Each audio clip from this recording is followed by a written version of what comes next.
తర్వాత డిగ్రీతో పాటు IAS prepare అవ్వండి. 3 years లో ఐఏఎస్, ఐపీఎస్, ఐఎఫ్ఎస్, ఐఆర్ఎస్ లాంటి ఉన్నత ఉద్యోగాలలో సెటిల్ అవ్వండి. Vintage IAS academy, AC residential campus. Phone number 7770033722. YCP 7వ లిస్టు విడుదలైంది. పలువురు నేతల పేర్లను పరిశీలించిన వైసీపీ అధిష్టానం చివరకు ఫైనల్ చేశారు.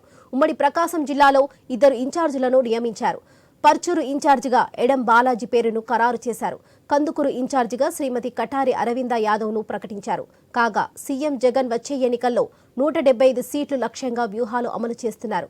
ఇందులో భాగంగా ఎమ్మెల్యేలపై వ్యతిరేకత నియోజకవర్గాలకు కొత్త ఇన్ఛార్జీలను నియమిస్తున్నారు. ఇప్పటికే 6 విడతలుగా ఇన్ఛార్జీలను ఖరారు చేశారు. తాజాగా 7వ లిస్టుపై దృష్టి పెట్టి సీఎం జగన్ ఈసారి మాత్రం 2 ఇన్ఛార్జీలనే ఫైనల్ చేశారు. ఈ మేరకు శుక్రవారం రాత్రి 7వ జాబితాను విడుదల చేశారు.